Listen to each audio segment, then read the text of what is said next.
बिस्मिल्लाहिर्रहमानिर्रहीम। Iqra बिस्मि रब्बिकल्लज़ी खलक़।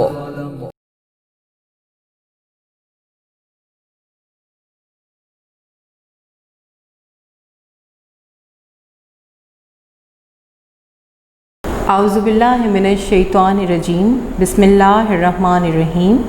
My dear students and respectable parents, Assalamu alaikum. As we have studied in previous units, all the bookwork and related items, your notes have already reached to you. आपके पास तमाम notes पहुंच चुके हैं। आपने उनको study भी कर लिया होगा और अच्छे तरीके से याद भी कर लिया होगा। आज हम जो नया यूनिट पढ़ने जा रहे हैं उसका नाम है केयरफुल हेंस। केयरफुल हेंस, इसमें एक ऐसे बच्चे की कहानी है जो थोड़ा सा लापरवाह है और जो बात उसको बताई जाती है वो गौर से उसको नहीं समझता और अपनी सोच को इस्तेमाल किए बग़ैर उस पे चलता जाता है। ये अगरचे छोटा बच्चा है और इसकी दादी माँ एक दूसरे गांव में रहती हैं और ये एक दूसरे गांव में रहता है, तो आप भी अपने दादी माँ के पास जब जाते हैं एंजॉय करते हैं और वहाँ पर खेलते हैं, तो ये भी एक दिन अपनी दादी माँ के पास जाता है। इसकी अम्मी को थोड़ा काम होता है और वो कहती हैं कि आज तुम पूरा दिन अपनी दादी माँ के पास स्पेंड करो, और दादी माँ कुछ चीज़ें देती हैं, जैसे आपकी दादी माँ आपको चीज़ें देती हैं ऐसे इसको भी दी थी कि जाओ और जाके अपनी अम्मी को दे देना। तो फिर जब ये अपनी अम्मी के पास आता है और उनको देता है तो वो कहती हैं कि ओहो ये क्या किया तुमने, ये तो तुमने चीज़ें ऐसे नहीं ऐसे लानी थी। अब इसको ये नहीं पता चलता कि कौन सी चीज़ कैसे लेकर आनी है। आज सबसे पहले रीडिंग शुरू करने से पहले मैं आपको बता दूं कि आज का लेक्चर जो है वो आपका डिफरेंट डेज़ के लिए है, यानी तकरीबन आपका ये लेक्चर 5 से 6 दिन और हो सकता है 5 या 6 दिन के ऊपर मबनी हो, यानी आपने रोज़ाना 30 मिनट से ज़्यादा ये लेक्चर नहीं सुनना, क्योंकि फिर आप थक जाएंगे। आपने और भी लेक्चर सुनने होंगे, तो आपने अपने जो आपके पीरियड होते थे क्लास में उसके हिसाब से, ठीक है, आपने इसको डिवाइड करना है। और मैं आपको बताती जाऊंगी कि आपने डे 1 क्या पढ़ना है।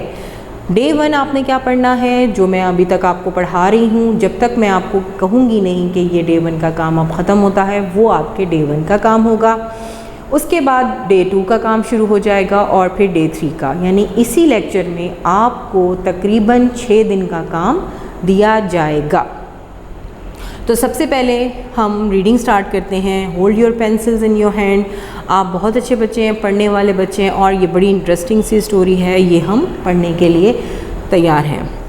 Careful hence.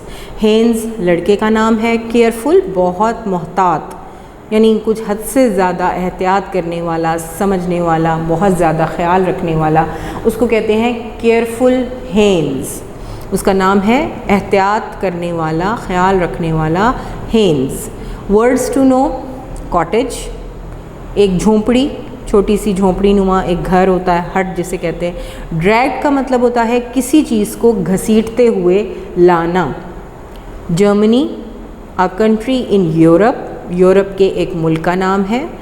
हे, जली हुई घास फूस, पौधे पत्ते पुराने, उनको कहते हैं हे, भूसा, जिसको आम लफ्ज़ों में आप कह सकते हैं। निबल्ड का मतलब होता है to eat something in very small bites, छोटे छोटे टुकड़ों में, यानी कुतर कुतर के खाना, ठीक है, कुतर कुतर के खाने को निबल कहते हैं। Spend, to pass time, spend का मतलब है गुजारना।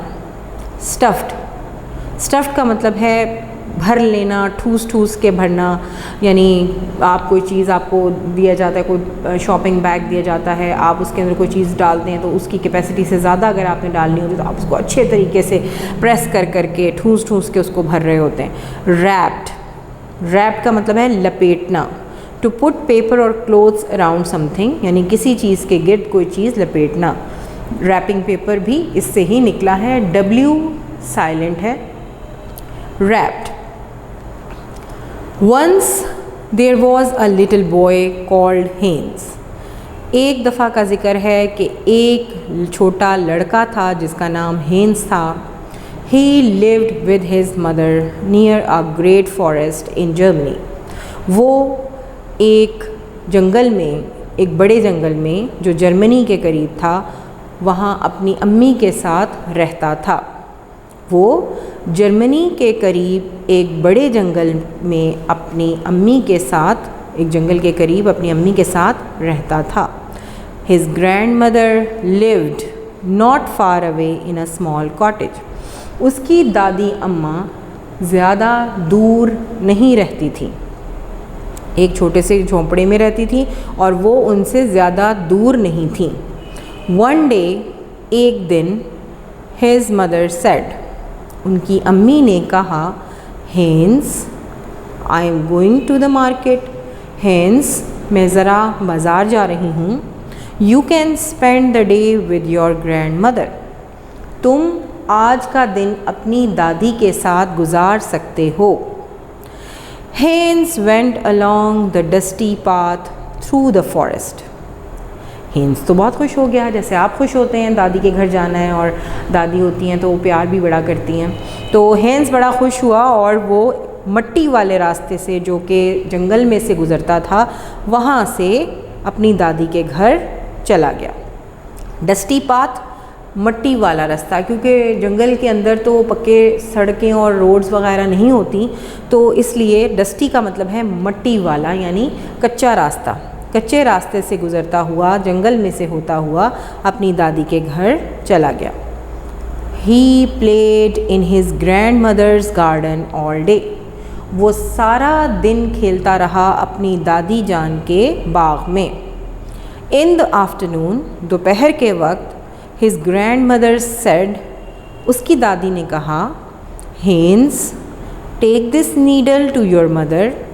Hans, ये सुई लो। नीडल क्या होती है? सुई, जिससे आपकी अम्मी कपड़े सीती हैं, कोई आपका बटन टूट जाता है वो लगाती हैं, तो नीडल का मतलब होता है सुई। अब दादी जान ने हेन्स से कहा दोपहर को कि बेटा ये सुई अपनी अम्मी को जाकर दे दो। लुक आफ्टर इट केयरफुली, देखो बेटा ध्यान से लेके जाना। ऑन द वे होम, रास्ते में, अपने घर वापस आते हुए रास्ते में, आ हे कार्ड पास्ट हेन्स, एक भूसे के रेड़े ने हेन्स के पास से, एक भूसे का रेड़ा गुजरा, यानी एक भूसे के रेड़े ने हेन्स को क्रॉस किया, हेन्स के पास से गुजरा। कौन सा? ये देखिए पिक्चर में आप, लुक एट योर पिक्चर। ये जो ब्राउन ब्राउन कलर है, येलो कलर है, ये रस्ट सा कलर है, जो ये भूसा है, यानी घास फूस है, और ये हेन्स है, और उसके हाथ में आप नीडल देख सकते हैं। हेन्स के पास से एक भूसे का छकड़ा गुजरा, रेड़ा गुजरा। Hans put the needle in the hay. चलें जी, हेन्स साहब ने अक्लमंदी कर दी, और क्या अक्लमंदी कर दी कि हेन्स ने वो सुई जो थी वो घास फूस से भरे रेड़े के अंदर डाल दी। And walked behind the cart, और उस छकड़े के पीछे, रेड़े के पीछे चलता गया, यानी सुई जो थी वो बहुत सारे भूसे के अंदर डाल दी और आराम से उसके पीछे पीछे चलना शुरू कर दिया। When he reached home, he could not find the needle. जब वो घर पहुंचा तो उसे वो नीडल भूसे में से नहीं मिली। क्यों मिलती? इतना सारा घास फूस और इतनी सी सुई, वो कोई मिल सकती थी? नहीं मिल सकती थी ना। ये फुलिश हरकत थी, स्टूपिड हरकत थी। You are a foolish boy, Hans, said his mother. Hans की अम्मी ने कहा, तुम एक बहुत बेवकूफ़ लड़के हो। Put a needle in your sleeve. हमेशा सुई को अपनी बाजू में, अपनी आस्तीन में लगाया करो। Like this, लगा कर दिखाई उन्होंने। Not in her hay, भूसे में नहीं रखना, यानी कोई भी सुई हो तो उसको तुम अपने आस्तीन में लगा लेना, ठीक है, उसको भूसे में कभी नहीं रखना। यहाँ तक आपका डे 1 की रीडिंग का काम कंप्लीट होता है। आपने वर्ड्स टू नो पढ़े, और उसके साथ आपने इस पेज की रीडिंग की। अब आपका डे 1 का काम कंप्लीट हो गया। डे 2, दूसरे दिन क्या आपने काम करना है? रीडिंग स्टार्ट करनी है। द नेक्स्ट वीक, अगले हफ्ते, Hans went to his grandmother's house again. Hans दोबारा अपनी दादी के घर गया। He played the whole day, उसने सारा दिन वहाँ खेला। एंड लेटर, और बाद में, his grandmother said, Hans please take this spoon to your mother. और फिर दादी ने क्या कहा कि हेन्स, ये चमचा, स्पून क्या होता है? चम्मच, ये चम्मच या चमचा अपनी अम्मी को दे दो। Hans started off for home. Hans घर के लिए निकल पड़ा। स्टार्टेड ऑफ, निकल पड़ा, रवाना हो गया। हेन्स घर के लिए रवाना हो गया। He remembered his mother's words, उसे अपनी अम्मी के अल्फाज याद आए। रिमेंबर्ड, याद आए। मदर्स वर्ड्स, अपोस्ट्रोफी एस है, अम्मी के, उसको अपनी अम्मी के अल्फाज याद आए। He put the spoon carefully inside his sleeve. चलो, क्या किया? उसने चम्मच को एहतियात के साथ अपनी आस्तीन में रख लिया। भला ऐसा भी कोई करता है?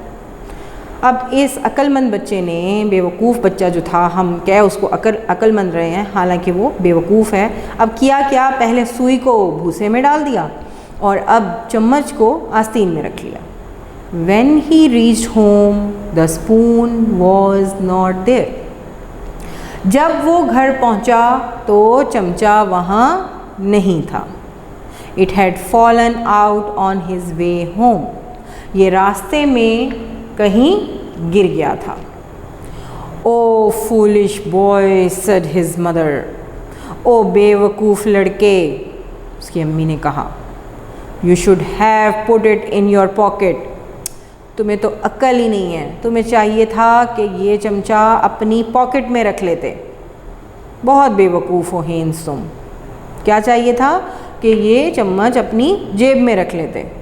द नेक्स्ट वीक, अगले हफ्ते, Hans played with a little puppy at his grandmother's house. Hans एक छोटे से पपी के साथ, पपी क्या होता है? डॉग का यंग वंस, छोटा डॉगी, उसके साथ अपनी ग्रैंड माँ के घर खेल रहा था। In the afternoon he said, दोपहर को उसने अपनी दादी से कहा, granny can I take this puppy home? दादी अम्मा, क्या मैं ये पपी अपने साथ अपने घर ले जाऊं? Yes, but look after it carefully, said his grandmother. दादी अम्मा ने कहा, हाँ बेटा ले जाओ, लेकिन इसकी अच्छी तरह देखभाल करना। किसकी? उस छोटे पपी की। Hans stuffed the puppy into his pocket. चलो दिमाग देखें ज़रा। हेन्स ने उस छोटे पपी को अपनी जेब में ठूंस लिया, क्योंकि उसने ये सोचा कि अम्मी ने कहा था कि जो भी चमचा हो उसको जेब में रख के लाते हैं, तो अब मैं ऐसा करता हूँ, अम्मी ने कहा है ना जेब में रख के लाते हैं, अब मैं इस कुत्ते को भी जेब में रख लेता हूँ। हेन्स ने कुत्ता जेब में ठूंस लिया। When he took the puppy out at home, it did not move. जब घर आकर हेन्स ने वो छोटा पपी अपनी जेब से निकाला, वो हरकत नहीं कर रहा था, बेहोश हो गया था वो। Oh no, what have you done? Cried his mother. ओहो, ये तुमने क्या कर दिया है? उसकी अम्मी ने कहा। I put it in my pocket like you told me. मैंने इसे अपनी जेब में रख लिया था, आपने ऐसा ही तो कहा था मुझे, सेड हेन्स। हेन्स ने कहा। आफ्टर अ फ्यू सेकेंड्स, कुछ सेकेंड्स के बाद, the puppy opened it's eyes. छोटे कुत्ते ने अपनी आँखें खोल ली, यानी वो थोड़ी देर के लिए बेहोश हो गया था, क्योंकि जेब में उसको सही तरीके से सांस नहीं आ रही थी, वो मूव नहीं कर पा रहा था, तो सफोकेट हो गया था, उसका दम सा घुट गया था। और जब उसने उसको बाहर निकाला तो थोड़ा बेहतर फील किया उसने, और उसने क्या किया, थोड़ी देर के बाद अपनी आंखें खोल ली। You are a foolish Hans, तुम एक बेवकूफ़ लड़के हो हेन्स, सेड हिज मदर, उसकी अम्मी ने कहा। You should have pulled it along with a string, तुम्हें इस पपी को एक रस्सी से घसीटते हुए लाना चाहिए था। क्या कहा मम्मा ने कि तुम बहुत बेवकूफ़ हो हेन्स, तुम्हें चाहिए था कि इस पपी के गले में रस्सी बांधते और उससे उसको खींचते हुए लाते। स्ट्रिंग, रस्सी, पुल्ड इट अलॉन्ग, अपने पीछे पीछे खींचते हुए लाते। द नेक्स्ट वीक, अगले हफ्ते, Hans took the puppy to his grandmother's house. Hans उसी पपी को वापस अपनी दादी अम्मा के घर ले गया। आफ्टर टी, चाय के बाद, his grandmother gave him a piece of meat, दादी अम्मा ने हेन्स को गोश्त का एक टुकड़ा दिया। Hans tied the meat with a string and dragged it along behind him, Hans ने वो गोश्त का टुकड़ा एक रस्सी से बांधा और अपने पीछे पीछे घसीटना शुरू कर दिया उसे। देखें जी, माँ क्या कह रही है और अमल वो किस चीज़ पे कर रहे हैं हेन्स साहब। अब हेन्स साहब ने क्या किया, जो गोश्त का टुकड़ा दादी ने अम्मी को ले जाने के लिए दिया था, उसको बांधकर अपने पीछे पीछे घसीटना शुरू कर दिया, और उसके साथ कुत्ता भी था। अब हुआ क्या, आगे सुने। द पपी फॉलोड हेन्स, उस छोटे कुत्ते ने भी हेन्स का पीछा करना शुरू कर दिया। निबलिंग द मीट, और वो रास्ते भर गोश्त के टुकड़े को कुतरता रहा। कौन, वो छोटा puppy. Look at the picture here, you can see Hans, a string, एक रस्सी, a piece of meat and a dog nibbling at the meat। अब वो क्या किया, उस छोटे पपी ने उस गोश्त के टुकड़े को रास्ते भर छोटा छोटा कुतरता रहा। When हेन्स got home, जब हेन्स घर पहुंचा, he had no meat, गोश्त वहाँ था ही नहीं। सारा गोश्त किसने खा लिया जी, वो छोटे पपी ने। You should have put it in a piece of paper and put the packet on your head, said his mother। अम्मी ने कहा, हेन्स तुम्हें चाहिए था कि उस गोश्त के टुकड़े को किसी चीज़ में लपेट लेते, किसी कागज़ में लपेट लेते और उसको सर पे रख लेते।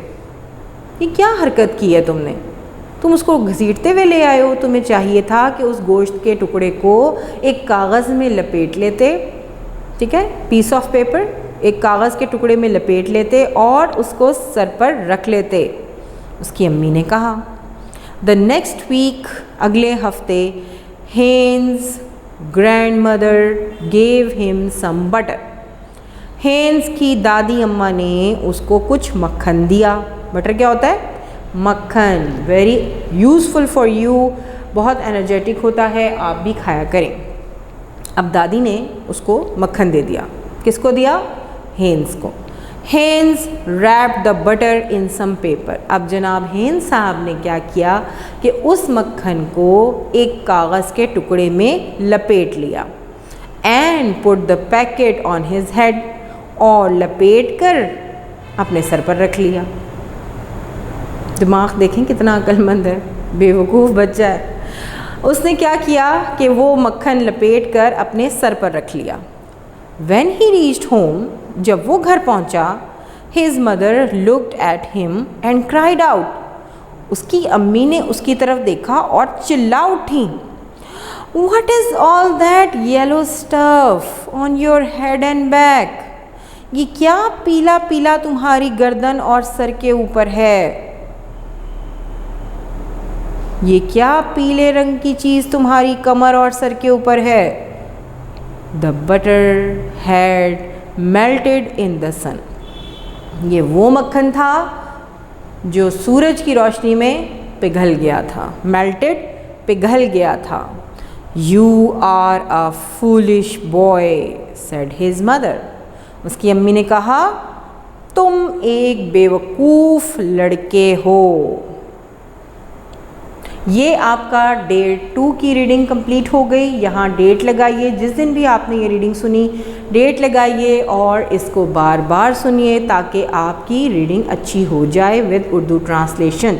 My dear students, keep it in mind, in exams आपकी रीडिंग उर्दू ट्रांसलेशन के साथ होगी, आपके MCQs अनसीन होंगे, इसलिए गौर से और ख़याल से तमाम यूनिट्स की रीडिंग को सुना करें। अब यहाँ पर है आपका एक्सरसाइज। अब आपका डे 3 का काम क्या होगा, सुन लीजिए। डे 3 में आपने क्या करना है my dear students.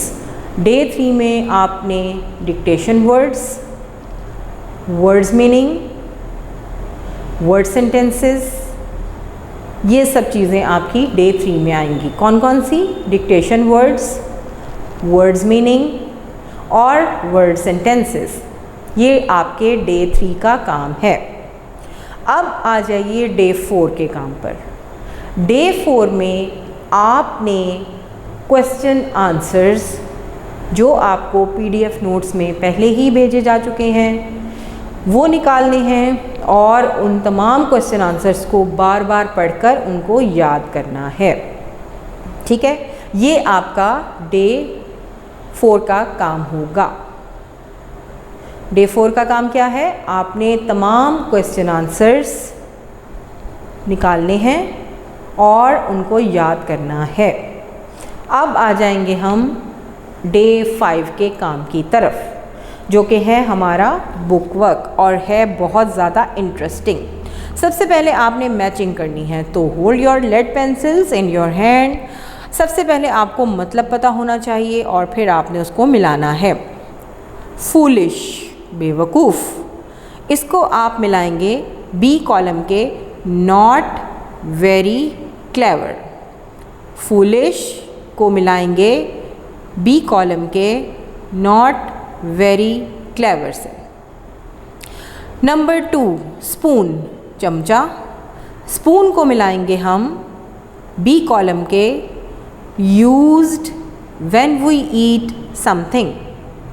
Used when we eat something. उसके बाद नंबर 3 ग्रैंड मदर, दादी जान, बी कॉलम के the mother of your father और मदर। The mother of your father और मदर।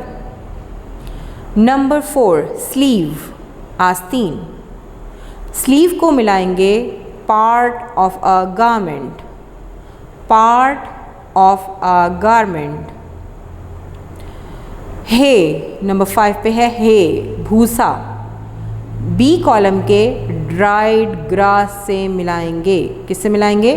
ड्राइड ग्रास, सूखी घास।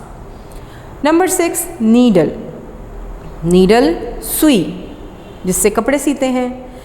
बी कॉलम के नंबर 1 से मिलाएंगे has one eye. Has one eye यानी इसकी एक आंख होती है जिसमें आप धागा पिरोते हैं। तो ये आपका कॉलम मैचिंग हो गया। अब आपने इसी पेज के पेज नंबर 48 की fill in the blanks in the following sentences using preposition. यहाँ पर आपको मैंने बोर्ड पे देखिए प्रेपोजिशंस लिख दिए हैं जो खाली जगह में आने हैं, क्योंकि पूरी खाली जगह तो नहीं लिख सकते, टाइम की कमी है। तो यहाँ पर क्या आएगा? Look dash it carefully, look after it carefully. B है it had fallen out on his way home. Out on, B में आएगा आउट ऑन। सी है Hans put the spoon carefully inside his sleeve, inside. D है he lived with his mother near a great forest, near। Number 5 यानी ई है Haynes walked behind the car. Behind, ठीक है। इसी के नीचे एक और खाली जगह है बेटा, यहाँ पर है कंप्लीट दी सेंटेंसेस, मैंने डॉटेड लिख दिया है, आगे पूरा क्वेश्चन नहीं लिखा। अब यहाँ पर आपने खाली जगह किस तरह पूरी करनी है, क्या अल्फाज इस्तेमाल करने हैं। ए है in the afternoon after tea Hans went home, went home आएगा खाली जगह में।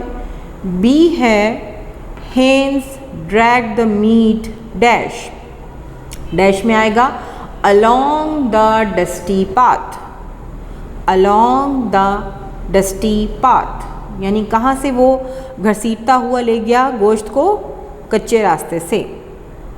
सी है हेन्स स्टफ्ड डैश, हेन्स ने किस चीज़ से अपनी पॉकेट को भर लिया, the puppy into his pocket, the puppy into his pocket. ठीक है जी, ये हो गया आपका। और अब आपने क्या करना है, आपका ये डे 5 का काम कंप्लीट हो गया। 3 चीज़ें मैंने आपको डे 5 के काम में दी हैं। डे 5 के काम में आपने क्या क्या किया, डे 5 में आपने मैचिंग की, फिल इन द ब्लैंक्स की, 2 तरह की। ठीक है, अब हम अगले काम की तरफ चलेंगे जो कि हमारा है डे अगर आप चाहें तो इसको डे 5 में ही शामिल कर लें, या अगर आप चाहें तो डे 6 में शामिल कर लें। ठीक है, अगर आपको इंटरेस्टिंग लगता है और आपका दिल चाह रहा है कि चले मैं एक दिन का और का एक्स्ट्रा काम कर लूँ, तो it doesn't make any difference, आपके ऊपर है। आपको हम फोर्स नहीं कर रहे, आपको रिलैक्स कर रहे हैं कि आपने अपनी मर्ज़ी से सारा लेसन कंप्लीट करना है। अगर आपको एक्टिविटी इंटरेस्टिंग लगती है तो आप कर सकते हैं। अब नेक्स्ट एक्टिविटी फॉर डे 6 क्या है आपकी, मेक न्यू नाउन्स। ठीक है, मेक न्यू नाउन्स, आपने 2 नाउन को मिलाकर एक नया नाउन बनाना है। इसको my dear students compound words भी कहते हैं। ठीक है, अभी यहाँ पर तो आपको ये सिखाया जा रहा है ना कि 2 नाउन्स को मिला के एक नया नाउन बनाना है। इस नए नाउन को जो 2 नाउन से मिलकर बनता है, इसको कंपाउंड वर्ड भी कहते हैं। अब यहाँ पर आप देखिए कप है, इसके साथ हमने एक और नाउन जोड़ना है प्लस का साइन डाल के। Cup plus board is equal to cupboard. और एक बात और जहन में रखनी है कि जो नया लफ्ज़ बनेगा आपने उसमें गैप नहीं देना, उसको जोड़कर लिखना है। कपबर्ड, कपबर्ड क्या होती है, आपकी वार्डरोब, आपकी अलमारी। Cup plus board, cupboard. और एक और बात याद रखिएगा कि दोनों नाउन जो हों उनका कोई ना कोई मतलब निकलता हो और वो अलहदा भी इस्तेमाल किए जा सकते हैं, और जो नया बनने वाला लफ्ज़ है उनसे भी हम एक नया लफ्ज़ सीखते हैं। दूसरा है स्ट्रैप, स्ट्रैप प्लस हैंगर, हमने एक और नया नाउन लगाया हैंगर। स्ट्रैप हैंगर, एक नया वर्ड क्या बन गया, strap hanger. Number 3 watch plus man, तो क्या बन गया, वॉच मैन। वॉचमैन क्या होता है, चौकीदार। वॉच प्लस मैन, वॉचमैन, चौकीदार। नंबर 4 शेल्फ प्लस एक और नया नाउन लगाया stone. Shelf plus stone is equal to shelf stone. एक ख़ास किस्म का पत्थर है जो पानी की तह में होता है और आबशारों में ख़ास तौर पर होता है, जो चश्मे होते हैं उनके अंदर होता है शेल्फ स्टोन। नंबर 5 डोर मौजूद था, हमने बेल का इजाफा किया। Door plus bell is equal to door bell. क्या होती है, आपकी दरवाजे पे जो घंटी लगी हुई होती है उसको डोर बेल कहते हैं, डोर बेल। नंबर 6 बोर्ड मौजूद था, अब उसके साथ हमने पिन लगा दिया तो बोर्ड पिन। क्या बन गया, बोर्ड पिन। आपकी क्लासेस में सॉफ्ट बोर्ड है ना, जो ग्रीन कलर के हैं, आप उनके ऊपर अपनी पिक्चर्स और अपने जो मॉडल्स बनाते हैं, जो आप उसके ऊपर खूबसूरत सी सीनरीज भी होती हैं वो लगाते हैं, तो जो पिन्स इस्तेमाल करते हैं उनको बोर्ड पिन कहते हैं। हमारे पास था बुक, हमने लगा दिया इसके साथ बाइंडर, तो क्या बन गया, book plus binder is equal to book binder. क्या होता है, जिल्द करने वाला, किताबों की जिल्द करने वाला जिल्द साज। Number 8, bell plus flower, bell plus flower is equal to bell flower. एक पर्पल कलर का खूबसूरत फूल है, उसको बेल फ्लावर कहते हैं, ठीक है, बेल फ्लावर। अब आ जाइए आर्टिकल्स की तरफ। सॉरी, आर्टिकल्स क्या होते हैं? आर्टिकल्स होते हैं ए, एन और द। क्या होते हैं? ए, एन, द। अब आपको ये भी पता होगा कि ए किससे पहले लगाते हैं, एन किससे पहले लगाते हैं और द। और अगर नहीं पता तो मैं बता देती हूँ आपको, राइट? कोई मुश्किल चीज़ नहीं है, मैं आपके लिए हर चीज़ बहुत आसान करूँगी ताकि आप लोगों की ज़िंदगी में काम आ सके। अब आर्टिकल्स क्या होते हैं कि हमने खाली जगह पुट करनी है। पेज नंबर हमारा क्या है? Page number 49। पेज नंबर 49 में आर्टिकल्स हैं। Articles A, an, the. अब ए जो है, ए किससे पहले लगाते हैं? वॉवल जहाँ पर हो, जिससे वॉवल से शुरू हो रहा हो अगर कोई वर्ड, तो हम ए वॉवल से पहले हम एन लगाते हैं, ठीक है, एन लगा देते हैं। और अगर कोई वॉवल से शुरू ना हो रहा हो, वॉवल कौन से होते हैं? ए, ई, आई, ओ, यू, ये वॉवल है। अगर कोई लफ्ज़ वॉवल से शुरू हो रहा है तो हमने उससे पहले एन लगाना है, और कोई वॉवल से शुरू नहीं हो रहा तो उसको कहते हैं कॉन्सोनेंट। कॉन्सोनेंट यानी इन लेटर्स के अलावा जो भी लेटर्स आपके इंग्लिश के अल्फ़ाबेट के हैं उनको कॉन्सोनेंट कहते हैं। तो उससे पहले आपने ए लगाना है। और द किससे पहले लगाते हैं? यानी कोई ख़ास चीज़, स्पेसिफिक, यानी स्पेसिफिक यानी किसी ख़ास चीज़ की बात कर रहे हों, स्पेशल चीज़ की बात कर रहे हों, कोई ख़ास लड़का, ख़ास लड़की, किसी मुल्क का नाम, तो हम द इस्तेमाल करते हैं। अब आप देखिएगा, आप खुद ब खुद करना शुरू कर देंगे। डैश एप्पल, एप्पल ए से शुरू हो रहा है और ए क्या है? वॉवल है। तो जो वॉवल से लफ्ज़ शुरू होता है उससे पहले हम क्या लगाते हैं? An, an apple. अब सन है, हर चीज़ तो सन नहीं होती, स्पेशल है, ख़ास है, तो द सन। बैग है, अब बैग बी से शुरू हो रहा है, क्या बी वॉवल में मौजूद है? नो, बी कॉन्सोनेंट है और कॉन्सोनेंट से पहले आप ए लगाते हैं, अ बैग। एक्स, एक्स किससे शुरू हो रहा है? ए से, और ए वॉवल है और वॉवल से पहले an, an X. Dash donkey, donkey इसमें कहीं नहीं है, डी कॉन्सोनेंट है, तो कॉन्सोनेंट से पहले आ डंकी। वर्ल्ड, अब हर चीज़ तो वर्ल्ड नहीं होती ना, वर्ल्ड दुनिया को कहते हैं और दुनिया बहुत ख़ास है, स्पेशल है, द वर्ल्ड। मैन, एम से शुरू हो रहा है, एम वॉवल नहीं है, एम ख़ास चीज़ भी नहीं है, तो एम क्या हुआ? कॉन्सोनेंट, तो आ मैन। अनियन, अनियन, ऑनियन नहीं कहते इसको, अनियन, अनियन कहते हैं प्याज को, और प्याज शुरू हो रहा है ओ से, अनियन ओ से शुरू हो रहा है, और ओ क्या है? वॉवल है, और वॉवल से पहले हम एन लगाते हैं, an onion. Yellow box, Y vowel नहीं है, वाई स्पेशल नहीं है यहाँ पर, येलो बॉक्स, ठीक है, तो ये कॉन्सोनेंट है, आ येलो बॉक्स। अब इजी चेयर, इजी शुरू हो रहा है ई से, ठीक है। ईजी चेयर यानी वो कुर्सी जिस पे बैठ के आप आगे पीछे झूल सकते हैं, रिलैक्स कर सकते हैं, अपना लेयर एंजॉय कर सकते हैं। तो ईजी चेयर ई से शुरू हो रहा है और ई वॉल है और वॉल से पहले एन इस्तेमाल करते हैं।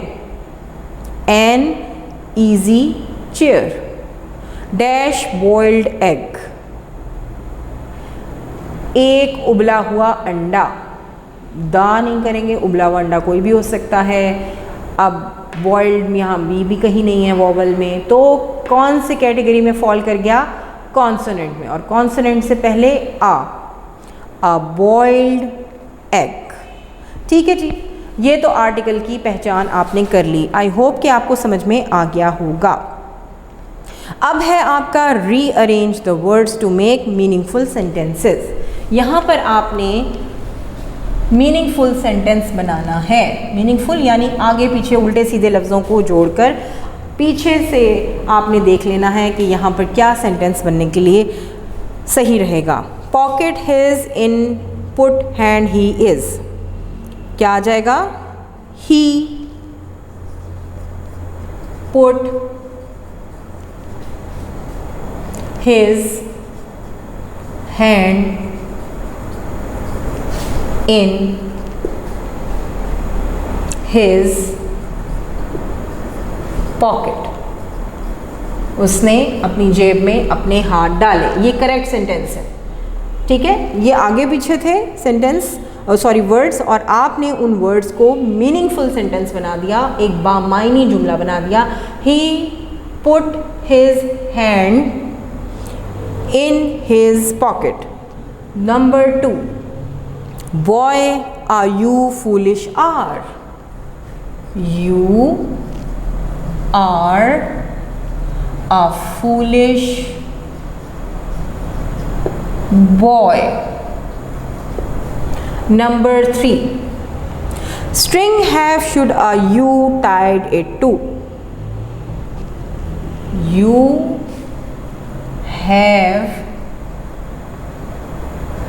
have to tied it with a string. Correct sentence. तुम्हें रस्सी से इसे बांध लेना चाहिए था। नेक्स्ट है, नेक्स्ट नहीं है। Turn over the leaf. आपका क्वेश्चन नंबर 5 है, पेज नंबर 50 पे। Make suitable questions for these answers. यहाँ पर दिए हुए आपके जो जुमले हैं उनको आपने क्वेश्चन में तब्दील करना, उनके लिए सवाल बनाने हैं। पहला क्या है? All right you can take it. हाँ हाँ, तुम इसे ले सकते हो। अब इसका सवाल क्या है? सवाल बनेगा इसका आपका, ये पेज नंबर 50 और डे आपका 6 चल रहा है, डे 6 का काम चल रहा है। और इसमें आपने क्या करना है? All right you can take it का सवाल क्या बन जाएगा? क्वेश्चन बन जाएगा, may I take it? Question mark. क्या सवाल बन गया? क्या मैं इसे ले सकता हूँ? जी। अब दूसरा सवाल क्या बनेगा इसका? It is the butter mother. It is the butter mother. माँ ने पूछा होगा कि ये क्या है, तो हेंस बता रहा है कि ये मक्खन है। अम्मी ये मक्खन है। तो सवाल क्या बनेगा इसका? What is it? ये क्या है? अगला सवाल, That's what you told me to do. That's what you told me to do. मैंने वही किया जो आपने मुझे करने के लिए कहा। सवाल क्या बन गया? What did you do?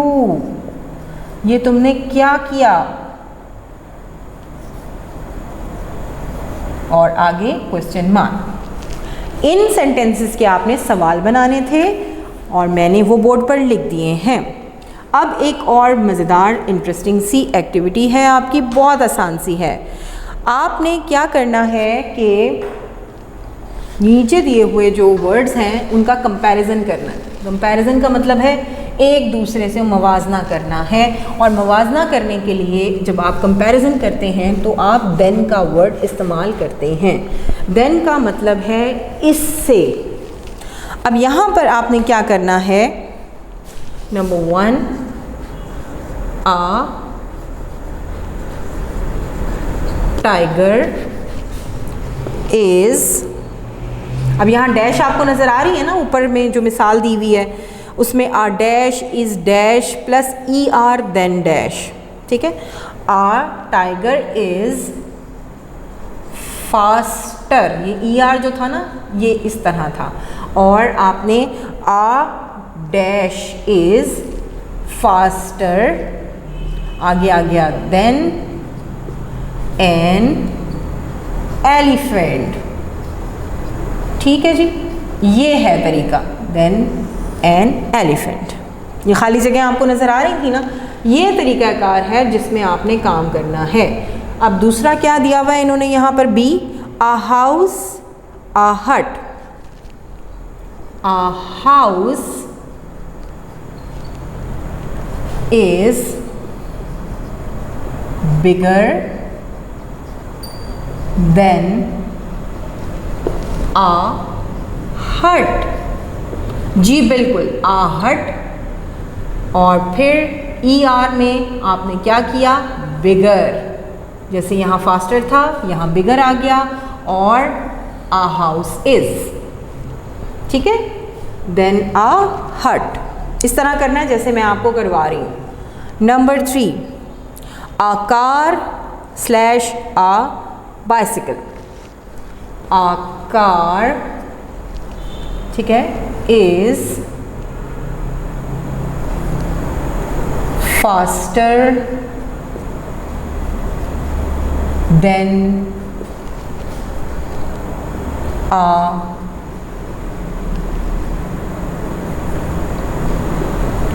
Bicycle, ठीक है। अब कार आपके पास मौजूद था, is faster than a bicycle, ये कंपैरिजन आ रहा है ना कि गाड़ी साइकिल से ज़्यादा तेज़ होती है। Number 4 an orange an apple, an orange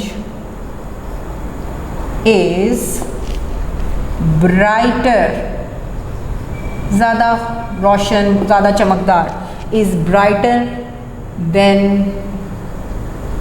an apple, ठीक है। यहाँ पर और यहाँ पर अंडरलाइन करना है आपने इसको कि एक माल्टा सेब से ज़्यादा चमकदार होता है।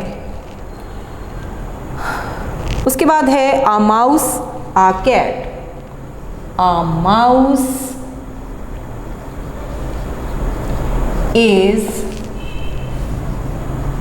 क्लेवरर, ये आपको डिग्रीज ऑफ एडजेक्टिव हैं जो यहाँ पर नज़र आ रही हैं। डिग्रीज ऑफ एडजेक्टिव क्या होती हैं कि आपके एडजेक्टिव की 3 डिग्रीज होती हैं, ठीक है, और उन डिग्रीज़ में से आप ये कंपैरेटिव डिग्री इस्तेमाल कर रहे हैं। पहली डिग्री को कहते हैं पॉजिटिव डिग्री, दूसरी डिग्री को कहते हैं कंपैरेटिव डिग्री, तीसरी डिग्री को कहते हैं सुपरलेटिव डिग्री। तो ये ई आर वाले जो आ रहे हैं ये आपके कंपैरेटिव डिग्री से आ रहे हैं। आ माउस इज़ क्लेवरर, ज़्यादा चालाक होता है, देन आ कैट। जब आपने 2 चीज़ों का मुकाबला करना हो ना आपस में, तो कि ये उससे ज़्यादा लंबा है, ये उससे ज़्यादा बड़ा है, ये उससे ज़्यादा शार्प है, या ये उससे ज़्यादा तेज़ है, उससे ज़्यादा, यानी किसी एक चीज़ का मुकाबला कर रहे हैं और देन का लफ्ज़ इस्तेमाल कर रहे हैं, तो हमेशा आप कंपैरेटिव डिग्री इस्तेमाल करेंगे। नंबर 6 है आपका आ boy uh man, uh boy is shorter than a man, a man और इस शॉर्टर को अंडरलाइन करेंगे। एक लड़का आदमी से छोटा होता है, ठीक है, short shorter, shortest. Number 7, water, juice. अब यहाँ पर आपने वाटर का कंपैरिजन करना है जूस से या जूस का कंपैरिजन करना है वाटर से। तो हम जूस को पहले ले आएंगे, आ जूस नहीं लिखेंगे, द जूस इज स्वीटर, मीठा है, देन वाटर। ठीक है, यहाँ पर आगे पीछे भी कर सकते हैं आप। यहाँ पर जूस को हम पहले ले आए, वाटर को बाद में लिख दिया। जूस पानी से ज़्यादा मीठा होता है, राइट। और लास्ट है आपका नंबर 8।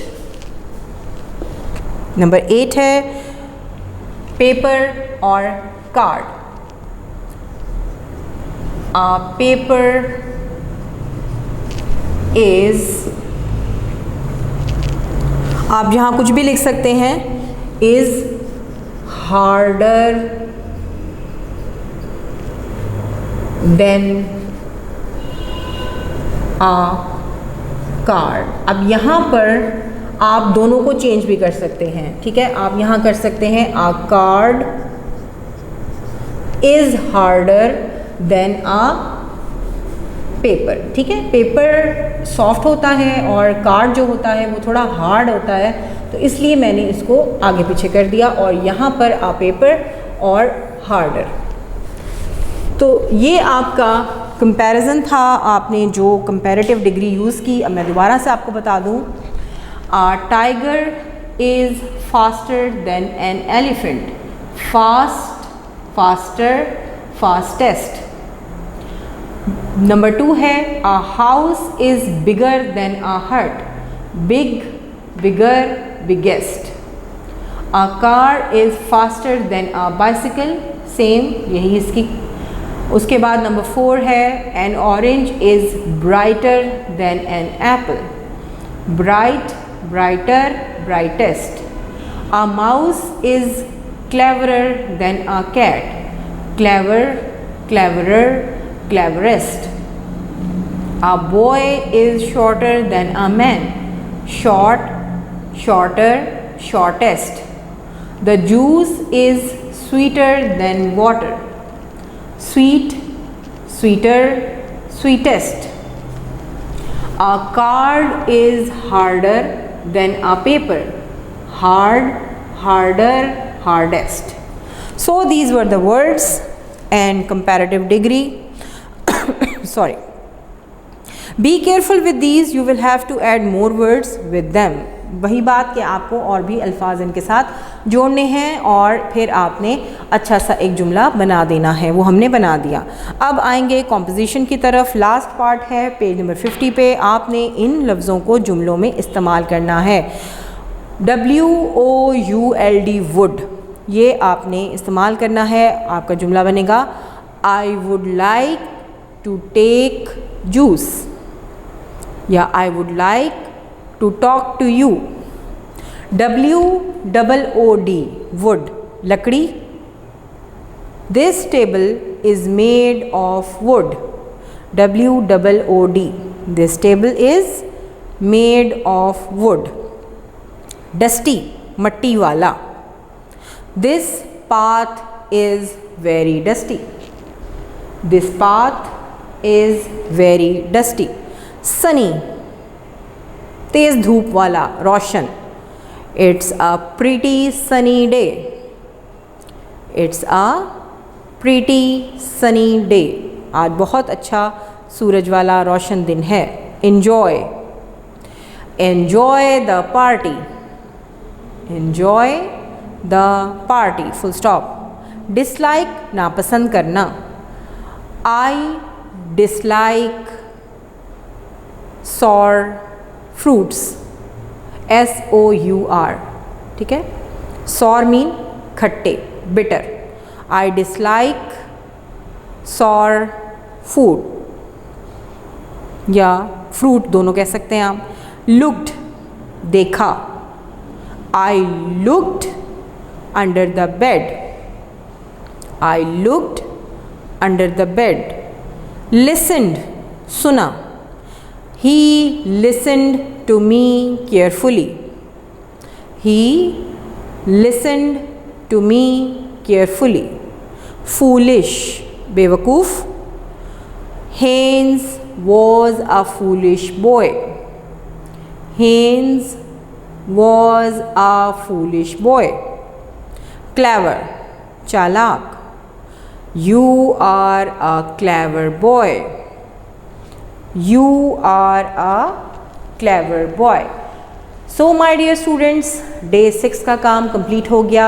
अगर आप चाहते हैं तो आप इन डेज़ को अपने हिसाब से भी डिवाइड करके काम कर सकते हैं। ये मस्ट नहीं है, ये आपके लिए मैंडेटरी नहीं है, लेकिन आपकी आसानी के लिए ये सब कुछ बता दिया गया है ताकि आपके लिए कोई बर्डन ना हो, आप परेशान हो के ना पढ़ें कि भाई एक ही दिन में सब कुछ पढ़ना है। नहीं, जिस तरह क्लास में आपको 30 मिनट्स में 35 to 40 मिनट्स में काम करवाया जाता है, इसी तरह आपने डेली ये लेक्चर 40 मिनट्स तक सुनना है। बार बार सुनिए, बार बार इसकी प्रैक्टिस कीजिए और अपने नोट्स को सामने रखिए। अपना बहुत सारा ख्याल रखिए और पढ़ने में टाइम लगाइए। अपना टाइम वेस्ट ना कीजिएगा। अपने लेक्चर्स को बार बार सुनिए और अगले लेक्चर तक के लिए अपना बहुत सारा ख्याल रखिएगा। दुआओं में याद रखिएगा। टिल द नेक्स्ट लेक्चर, अल्लाह हाफिज़।